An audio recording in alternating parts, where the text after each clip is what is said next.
Okay, so this is technically going to be part 3 of the twin flame soulmate life partner video.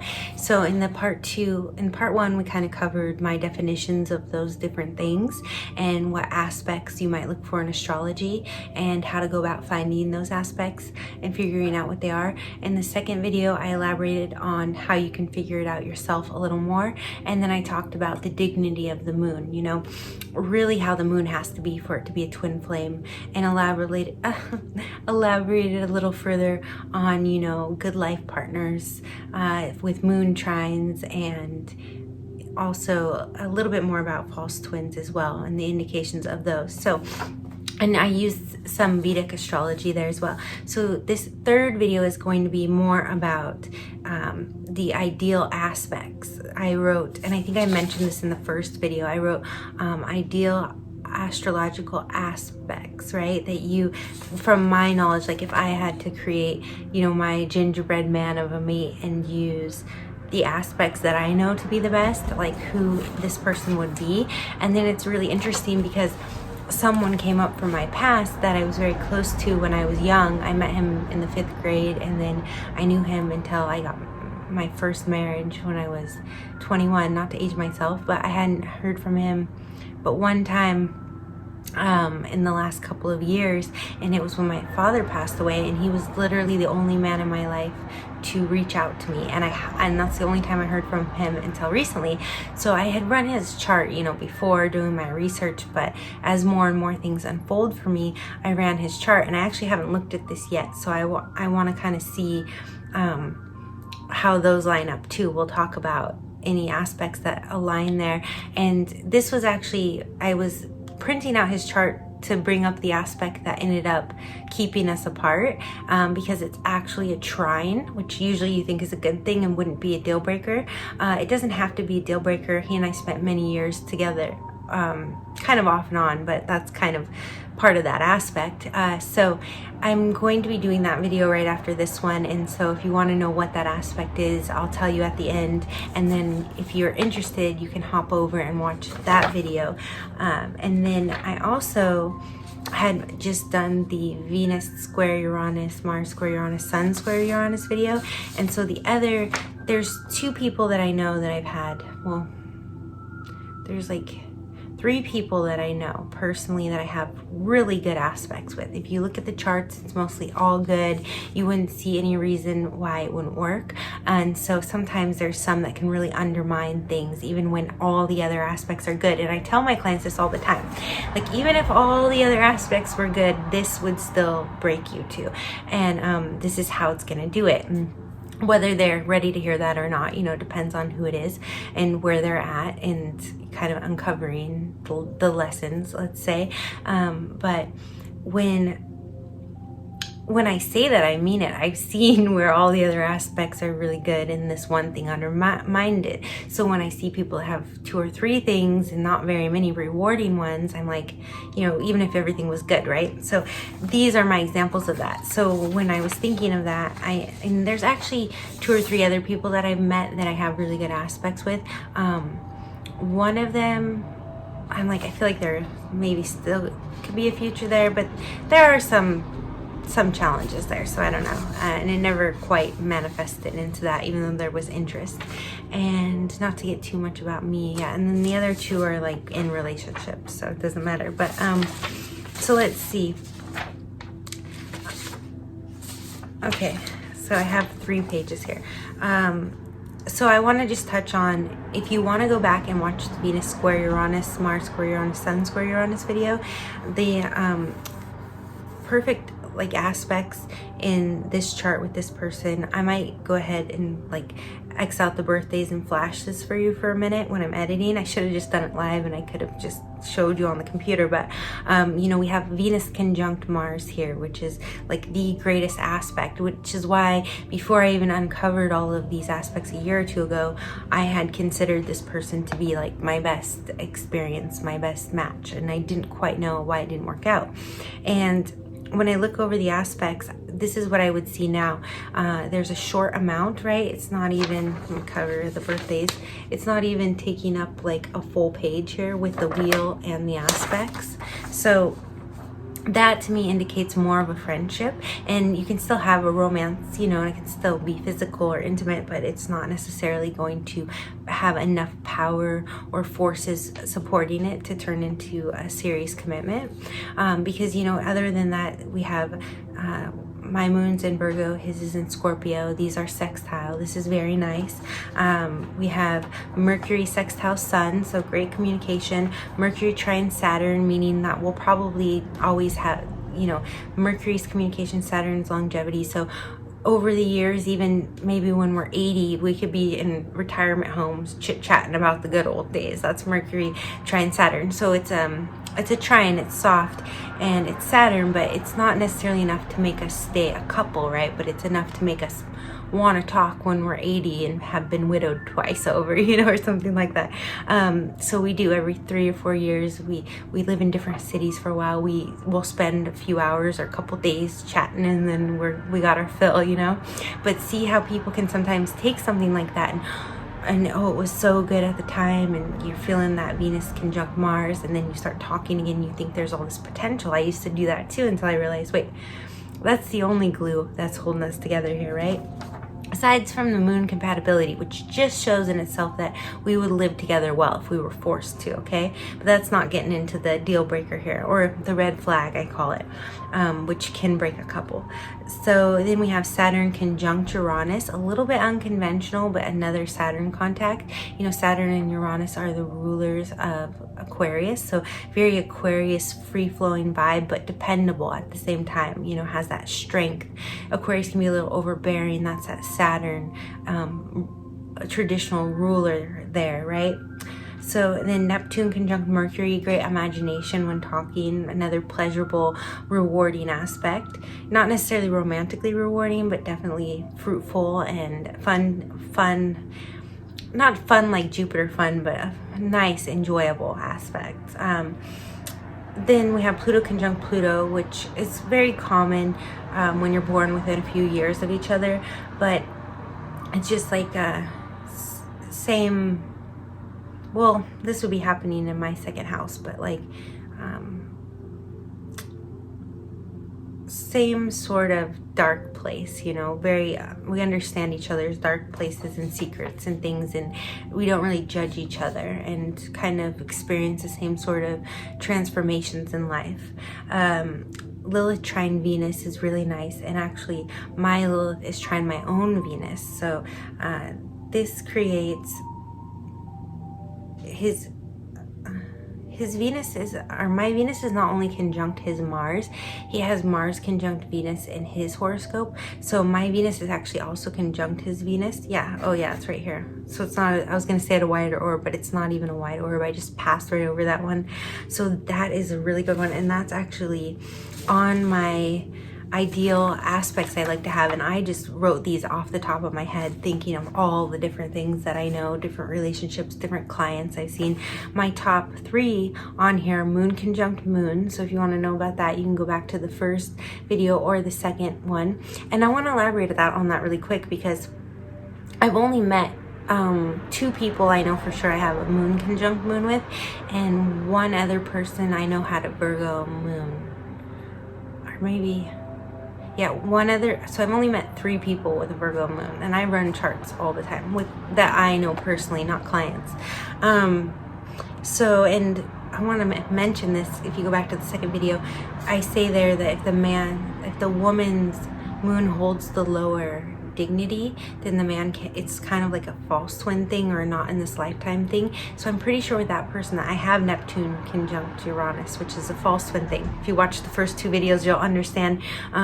So that person had to get all the way around to me. So I actually only know one that I have it proper with, right? But anyway, so that's how rare that one is. But it's not that I need everything on this list. These are just the ones we're all ideally looking for, and I'm looking for too. So then the next 2 are Venus conjunct Mars in Venus. Oh, I put trine or sextile Venus, but it could equally be also conjunct Venus. Is a very nice one. So with this person, it's like Venus conjunct Venus, Venus conjunct Mars. The moons are not conjunct, but they are sextile, so that definitely works. And then the reason that I don't know, I didn't put Pluto conjunct Pluto. It's not necessarily as important, but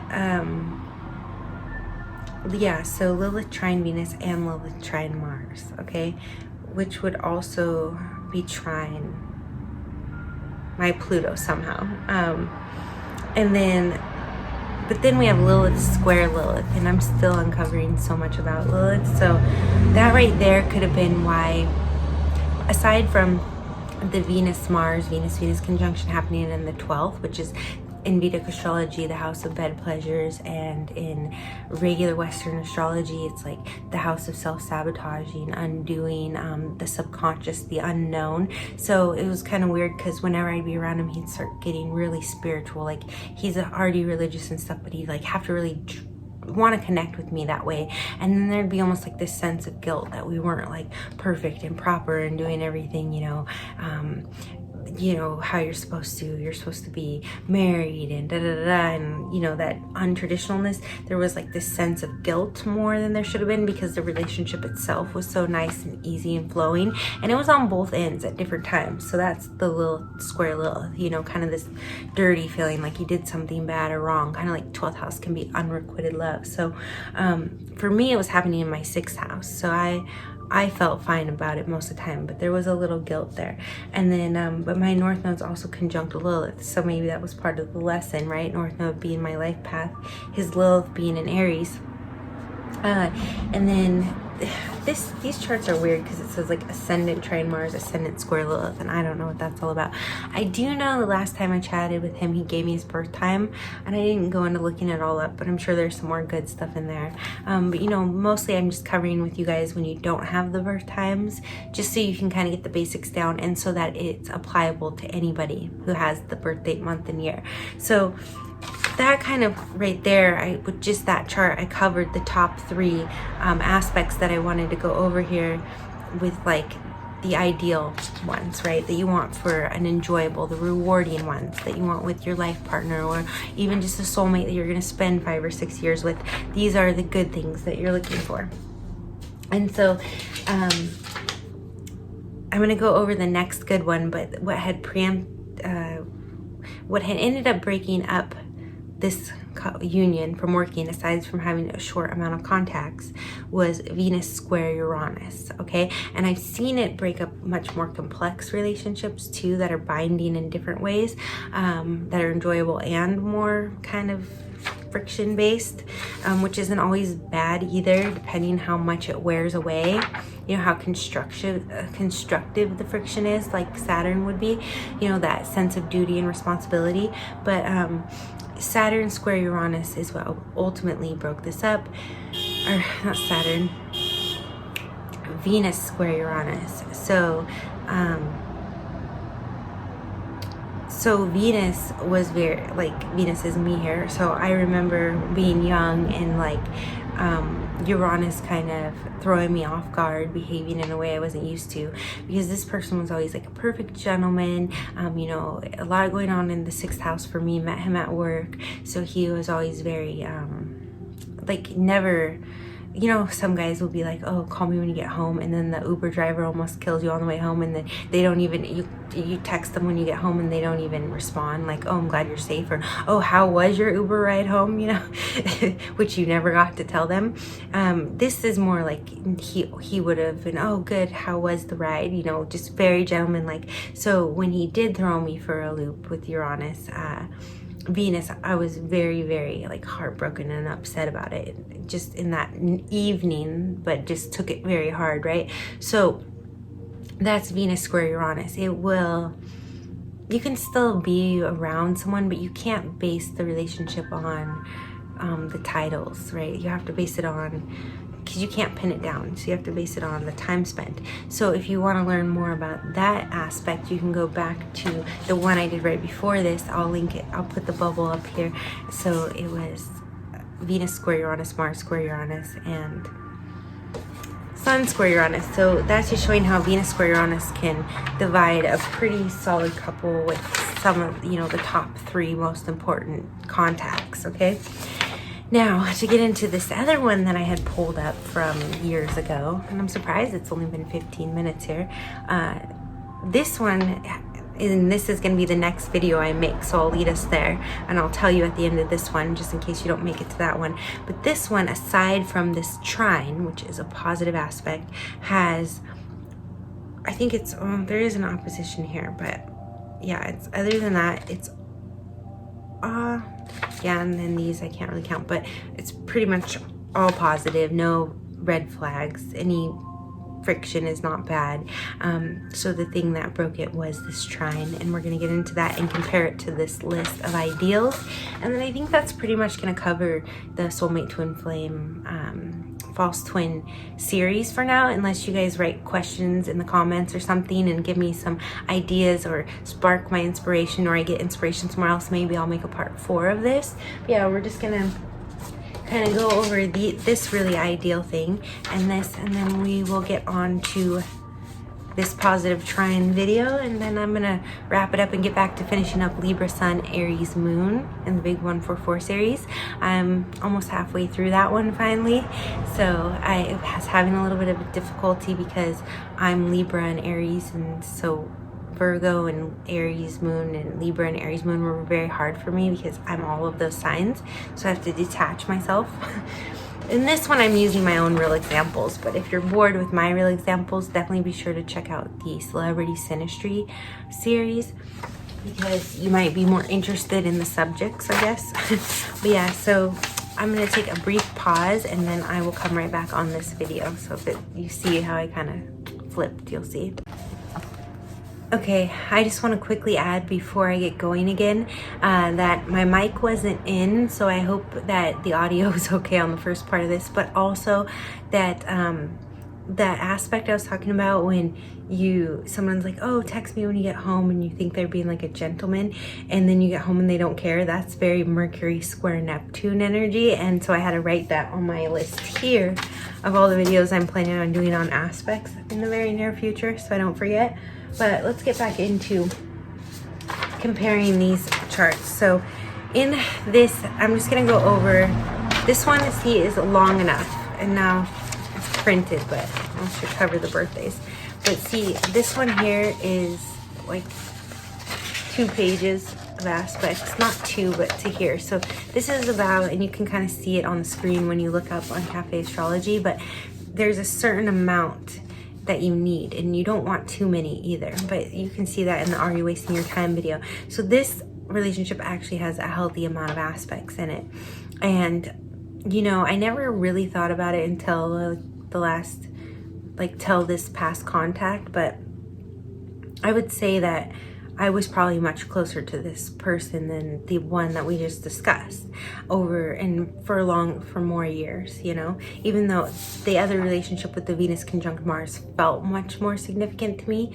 Looking back, this one was also very significant to me. Could also just be, you know, time passes and you forget, but with this person, I didn't necessarily quite feel the need to have a commitment because I just felt very reassured that they will always be there, and we'll maybe see where that shows up in here, and then at the end we'll kind of get to why I didn't feel the need to get that verbal, you know, label, title, commitment, and that will segue us, but I've said that like 5 times now. So this one, let's just start with my moon is in Virgo, their moon is in Taurus. So in the last one, the moons were sextile, which is nice, but it can't necessarily overcome things. Here we have a moon trine. So this person I knew since the 5th grade until I was about 21. So I think like 10 years. And this person, in the shorter aspects, even though we're still friends and talk once in a while, I probably knew them, like actually was around them, spent time with them. It felt like way longer, but it was probably it was about 3 or 4 years. Yeah, I mean, not all the time, right? Because there was Uranus involved, but it's 3 or 4 years, and it felt much more powerful, but this was 10 years of my life that this person was very much around me. So that's the moon trines, right? And we felt when one of my astrologers, I was watching a video, they said like when moons are conjunct, you'll feel like very comfortable with their family and vice versa, or one or the other, because moon rules the 4th house of family and home. And I don't necessarily know that that's true with the conjunction, although it's like I'm trying not to do a tell-all here, but earlier I mentioned having that lower degree moon conjunction where I was the lower degree and he had to go all the way around the chart, right? And I elaborate more on that in the second video. Now that I think about it, with moon ruling the 4th house Cancer, we went to school together, so we we had a crush on each other for sure, right? Moon conjunction. And other things probably going on. I'd have to look at that chart again. But I remember one time we were just all hanging out, friends, because we grew up together, and it was like the Hastings parking lot, which is, I think it was Hastings. Anyways, it was a parking lot, like a little strip mall, and right by his house. And we were all just hanging out in the neighborhood with friends.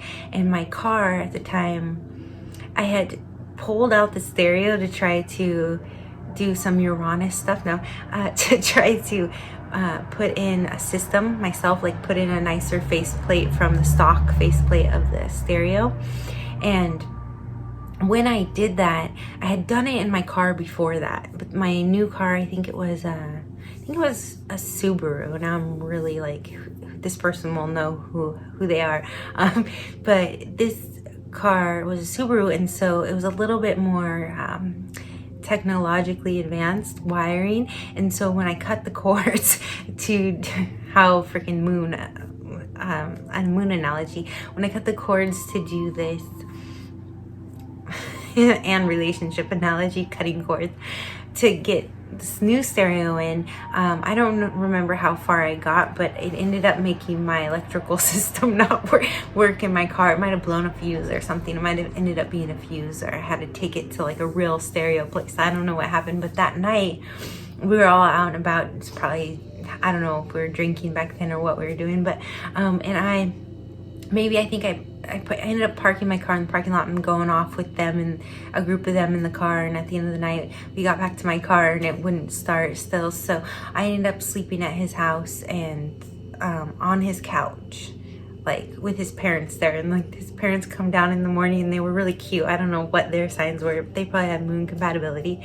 And they were just in the kitchen, you know, like making breakfast, and I'm on the couch with the blanket over my head. It was one of those like California split levels where it's like there's a front door. I think it was maybe it wasn't. Maybe it was like a rancher, but the kitchen was like right above the living room, and like you step down into the living room. So they all come downstairs into the kitchen, and I'm right here, and I think his room was in the basement. So I'm just laying on the couch, like I've never met his parents. I don't think I've ever met them since. I never knew them. So I think I like laid there until they left for work or something, or he came and got me. But it was kind of weird to be, like, I grew up with him, went to school with him. But there was always this weird, like, we were always acquaintances. There was a couple instances where we hung out and you could feel that closeness of the moons. And it was kind of always overpowering and strange because we never really went very far. But so now that I think about that, that's like the moons. I ended up in his home, right? His family home, and it was totally natural to everyone, but I'm like, this doesn't really fit the context. I mean, I at least should meet your parents before I'm sleeping on their couch, you know, but whatever. I was one night. So back to this is with the moons being trine, this is the kind of the same thing. Like, we grew up in each other's childhood homes. We used to sneak into each other's houses at night. We grew up like 2-3 miles away from each other, but the boys would like trek all the way through the neighborhood to come hang out with us or just talk to us through the window. And they literally got chased by like mountain lions and stuff. So it's like this weird home family connection, right? With the moons being trine. Just a real comfort.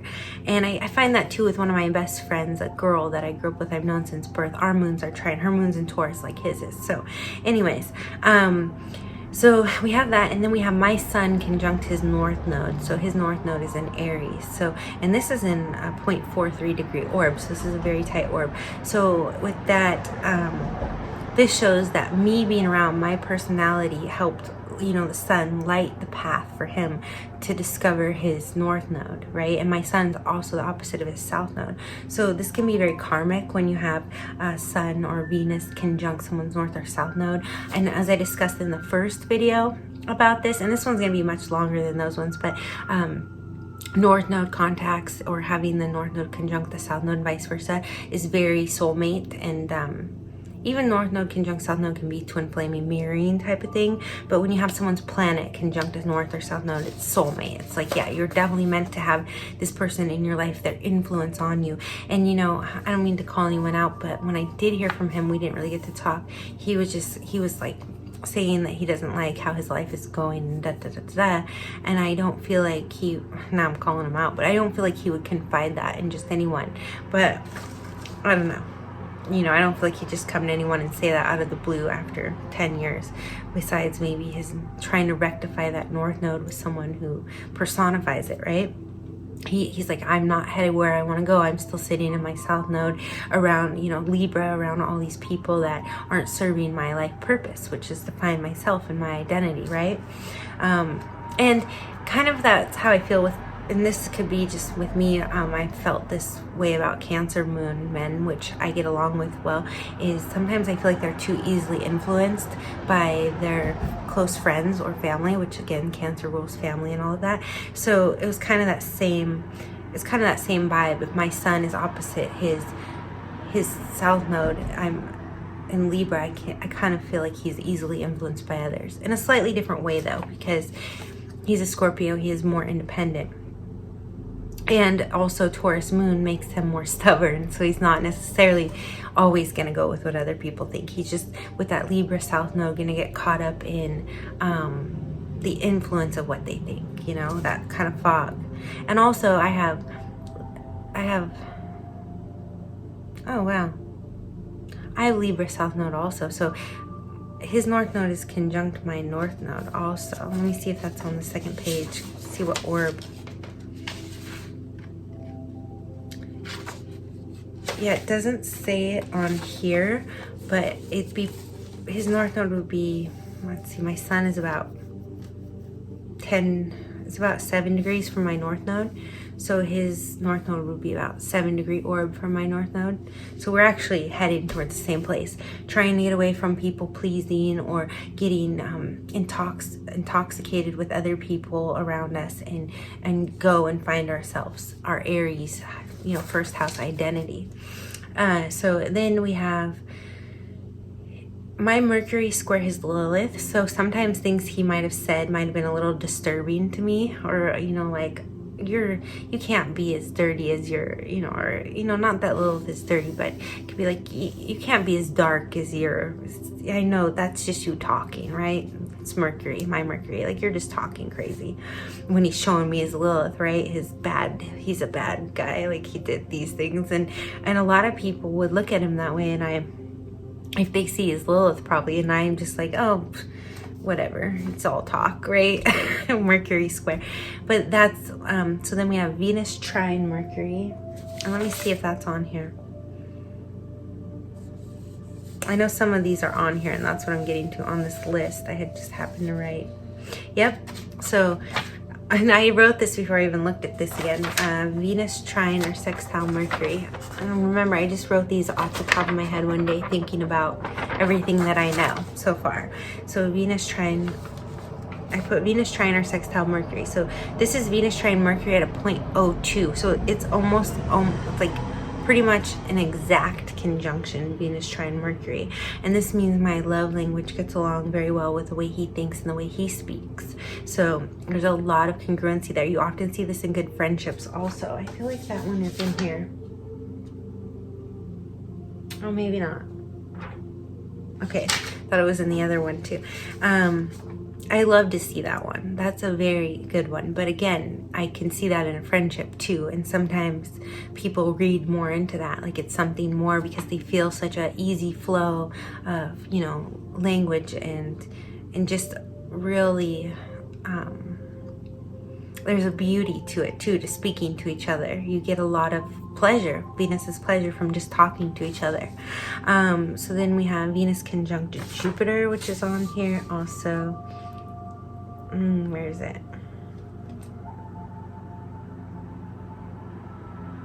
If it's not on here, it's one that I've more recently found, and I have to write it on here.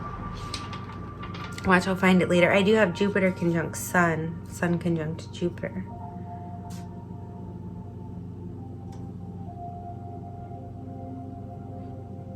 Yeah, Venus, Trine, or Sextile Moon.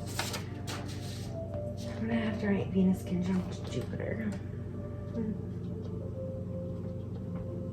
Yeah, this one is really, really nice. I have this with like my false twin, aside from the moon false twin. So this one, Venus, you know, again, pleasure, beauty, arts. Jupiter is higher wisdom, higher education, higher thinking, travel, and joy, and a benefactor. And Venus is money and Jupiter's benefactor. So when these two get together, and this is very true, like when we hung out when we were kids or whenever, his family had gave him a little more money than my family gave me. I have Pluto in the second house, so that's a whole nother video. But we never had to worry about money. Like when we were hanging out, it was like we always had each other's back. We never had any, even if like he was in his poor state or I was in mine, it was like there was not even glossed over like can happen with some aspects. It's just like one day he's covering it, the next day I'm covering it. There was never any resentment. We didn't keep track. One of those nice relationships where you don't have to keep track of things, of finances, because Jupiter's bringing it in, the benefactor, but Venus is money, so they have it too, security values. So agreeing about what to spend money on, you know, whether it's just hanging out, drawing in the house, or, you know, going on some adventure and getting, you know, something to eat. It's just not a big deal. It's not like who's gonna grab the check. And even if Venus grabs a check and it's the female, it's not like a weird thing. And then Jupiter will come through, and it's like you don't even have to be saved by Jupiter being this great benefactor, because it's just like automatically saved. You're over here and they're over there, and you're both struggling maybe a little bit with money. You come together, and Venus conjunct Jupiter will cover whatever is happening when you're together, and probably will boost you when you go apart again. You know, when you go about your day or your life, it gives you sort of a boost up, like if you were down here by yourself, you come together and now you can, you know, or however, right, with each other's influence. And then we have Jupiter trine Saturn, which again, the benefactor with the father of time. I don't know a whole lot about this, but you know, Jupiter and Saturn, they represent legality. They can be the lawyer. So this gives an officialness to this relationship, almost like an unspoken one though. It's kind of where Uranus, you have to go off how much time you spend together. With Jupiter trine Saturn, it's just like a given. Just we know we're secure. We know like we don't even have to discuss it, you know. Saturn conjunct Uranus, again, sort of that spontaneity but security, like Aquarius provides with those rulers. Saturn trine North Node, so my Saturn is trine his North Node, so I brought, you know, stability and structure to his life path. Maybe showed him how to do that, made him feel secure in pursuing it. Interesting. We did talk about marriage, and sometimes I felt like I was kind of worried because, well, we'll get into it at the end, where I might set myself up for failure.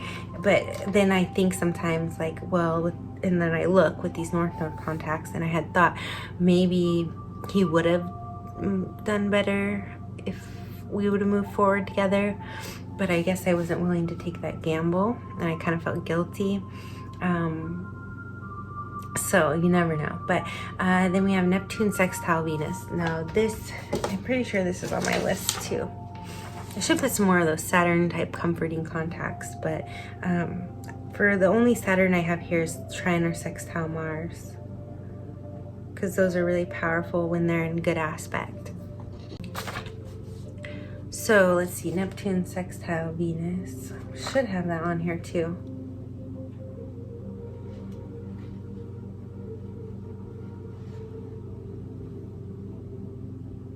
Neptune conjunct Neptune. Should put that on here too. Yeah, I had just written these off the top of my head. And this is how it works. Now I'm going to study Jupiter, Trine, Saturn a little more. And also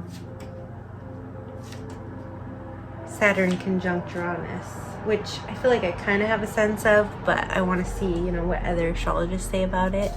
Those are, you know, more outer planets, so it could have been I've looked them up, but there may not be a lot of videos on them, so maybe I'll do those. There might have been where I read the writing. And okay, so we're almost done with this one, and then I'm gonna pop off and I'll get to that segue aspect. So Neptune sextile Venus. Neptune is the higher octave of Venus. You know, Neptune rules the 12th house, Pisces, and Venus is exalted in Pisces. So this is a very, very spiritual and loving connection. And in a nice soft aspect like a trine or a sextile, this is going to bring a lot of unconditional love. So also kind of looking over each other's flaws, or, you know, enjoying each other's sort of understanding each other on a deeper level than, you know, what the world sees, right? And having a nice comfort. It's very soulmate contact. Even I've heard Neptune square Venus can be too, but you have to watch out there for Venus being deceived, which I'm going to do when I do the Mercury square Neptune video. I'm going to do it with Venus square Neptune, so look out for that. But here we have Neptune sextile Venus. So then we have Neptune conjunct Neptune, and this one, oh, this is one more thing I want to clarify. In the first video, I said that Neptune conjunct Uranus can create mind reading, and it's more where you see synchronicities and you see the twin flamey kind of signs in it, and it really imitates twin flame symbols. But Neptune conjunct Neptune was actually the one that was the person that reads my mind that I was talking about in the first video. So check back on that and insert Neptune conjunct Neptune there, where you have dreams of each other. You literally can read each other's minds. Like you could sit there and say something to the other one and they were just thinking it, and there's no way you could have known, or vice versa. That is Neptune conjunct Neptune. It's very, very spiritual. And you know, you're still gonna have that with a lot of people close to your age, but not everyone. I have to look into that too. Okay, so Neptune sextile Pluto. Again, it's sort of like having Neptune sextile Venus. It's very transformative, very spiritual. We had this in a 0.4 orb. So this could be a little bit more karmic-y, but in a sextile, it just shows like we're probably from the same soul tribe. And then we have Pluto conjunct Pluto. Again, you're gonna have that with people you're born close to. Just like I think I have that here with this one. You're gonna have that with anyone that you born within 5 years of, I think. So, okay, Lilith, Trine, Mercury, Lilith, Trine, Jupiter.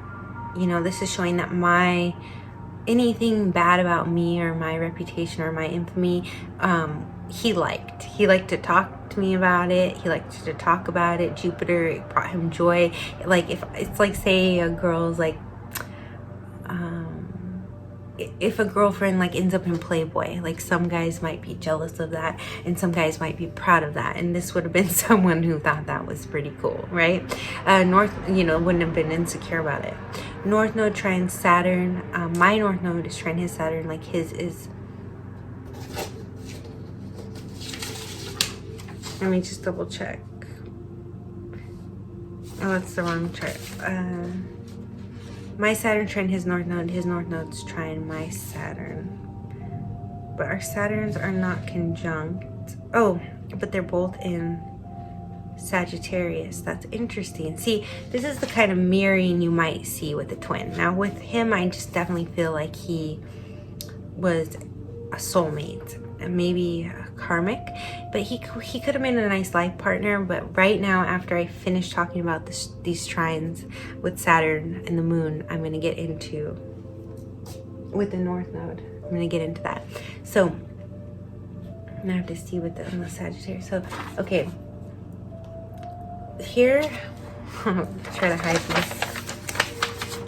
I don't know if you can see this. I should have just gone ahead and, like I said, done it with my live software. But I'm almost wrapping it up here, so. This is Saturn, if you can see that. This is Saturn, this glyph. Right here, this kind of horseshoe shape. No, that's Uranus. This is Saturn here. Let me circle it. Saturn. And in these charts, I believe that the North Node, mine's in Aries. So it kind of, it kind of sticks out like this. So I'm assuming his is right here. So that's his North Node in Gemini on the cusp of Cancer, and this is my North Node in Aries. That doesn't make sense because my North Node's Sextile, right? Let me see if it says where his North Node is.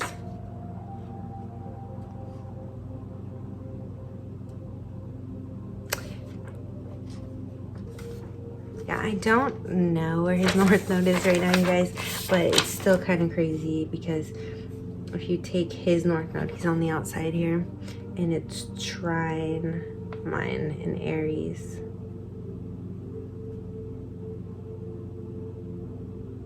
Oh yeah, this must be the North Node, this X, because, well, my North Node's in Aries and my point of fortune's in Pisces, so I always assume this is the point of fortune, so now I'm confusing myself. But anyways, it's kind of weird that they would be trying, you know, different places. So that's kind of like a mirroring thing. Not to say that's what it is here, but that's kind of stuff. If you see a few of those kind of mirroring aspects where it's like, you know, here's a Saturn's in Sagittarius, but then the North Nodes are like over here on the wheel and they're trining like that or something.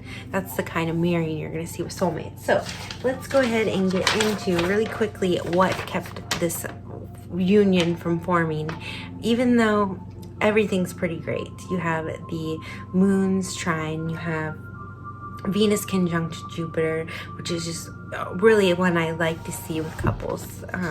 You might see that it's not quite as romantic as Venus conjunct Mars, which I think is like that ideal romantic love that we're all looking for. But Venus conjunct Jupiter is one that's brings just as much joy, just in more of like a balloon, like, oh, I love being around you, I love being around you, I adore you, oh, just, I don't even have to touch you, I could just be in your energy and I feel so good, I'm so happy to see you. Kind of like a dog, like, it's like, but you know, you love each other mutually as much, right? So with that being said, it was the top one on here, which is Sun trine Uranus. Now I'm gonna make a whole video about this now, going in. The last video I made before this third part of this 1-2 series today was Sun square Uranus, Mars square Uranus, and Venus square Uranus. So what I'm gonna do right now is make a video about Sun trine Uranus, because interestingly enough, Sun trine Uranus can keep two people apart just as much as a square with Uranus, because, oh, I don't know if it printed the definition. It printed me all the definitions except for that last page, but it says, like, be careful because Uranus, or these two love being around each other, right? The sun is personality, persona, and Uranus is the spark, and it brings excitement and joy and attraction to the sun. But especially in this tight orb, but the problem is Uranus has a hard time committing and seeing, you know, oh, let's make this official. So even if we had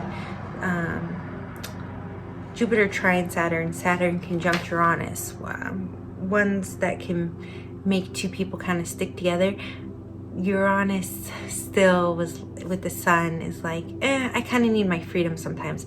And when it's trying, the sun's very understanding, like, oh, go ahead, I know you'll be back. So there's not a lot of heartache on the sun's part.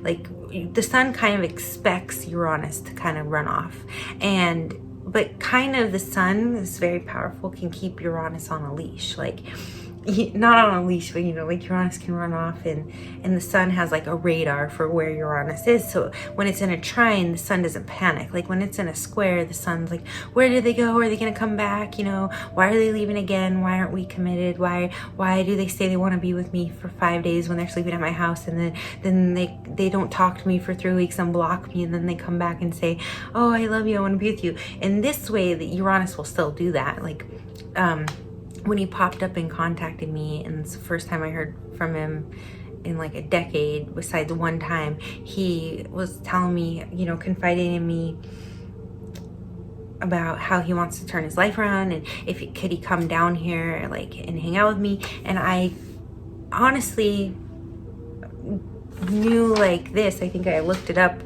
when he messaged me, and I was like, oh yeah, maybe this is worth a second look. Yeah, he's kind of been living a kind of crazy rough life, but maybe my North Node contacts could rectify that, right? Like maybe I had always thought they could back then. Maybe there's something here.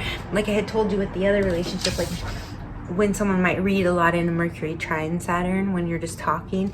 But this has some validity. This is when I'm looking at a couple saying maybe it can work, but watch out for Sun, Trine, Uranus. You have to take the time you spend together over the labels. Like if I had hung out with him back in the day and been like, are we boyfriend, girlfriend? Are we boyfriend, girlfriend? He would have just bolted, and I didn't even attempt it because it's a trine, right? If it's a square, you're going to want to know that. You're going to need that reassurance. So I tell people, most people can't live without that kind of reassurance. So you have to kind of decide if you can or you can't, because they'll keep coming back for the most part.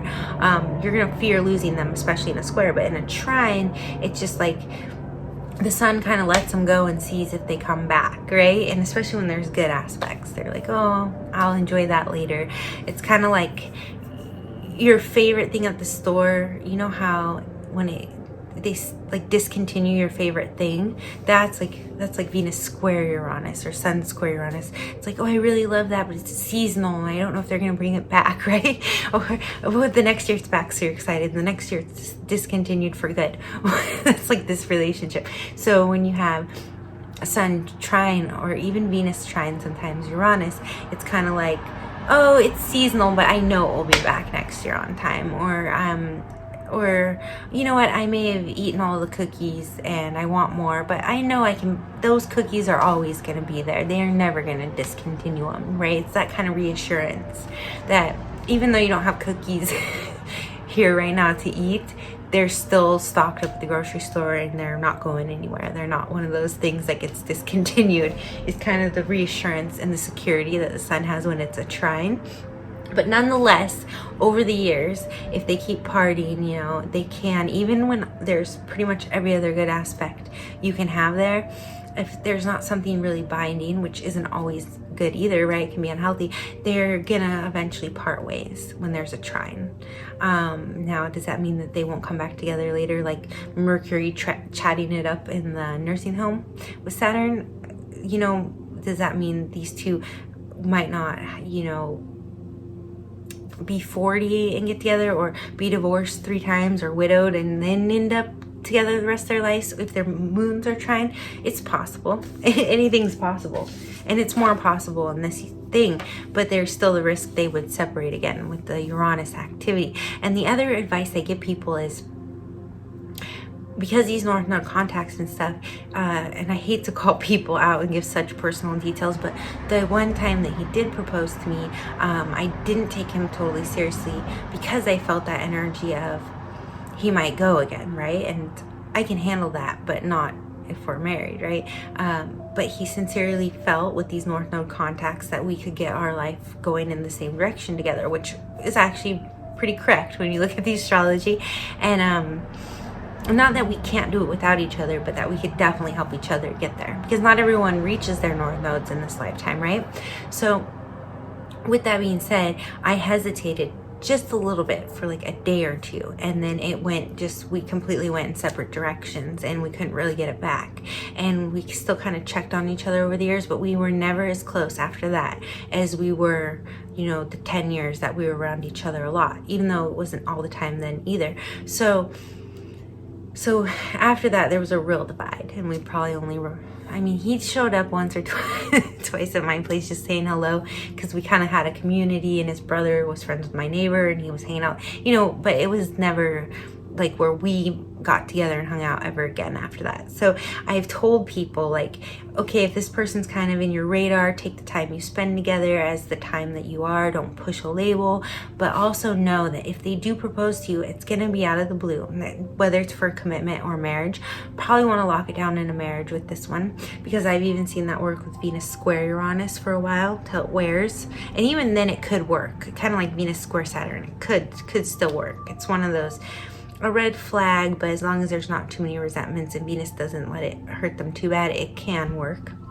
If they're mature enough and stuff to handle it and not take it really hard when Uranus and Saturn either overpower them or disappoint them.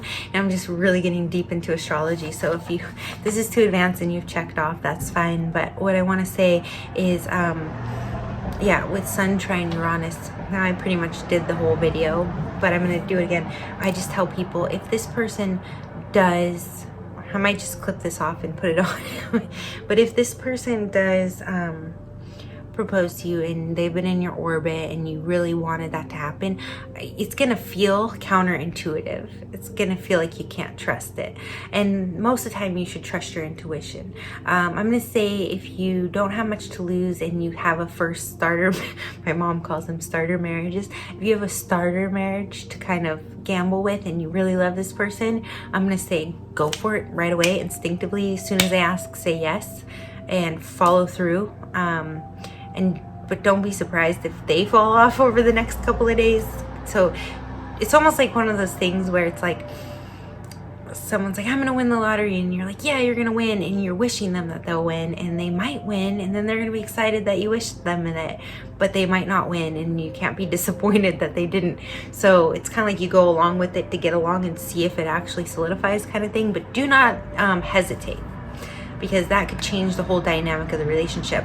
If you just go along with it, then you two may be able to just kind of, even if they kind of bail, continue on. So this is kind of how you can make astrology work for you.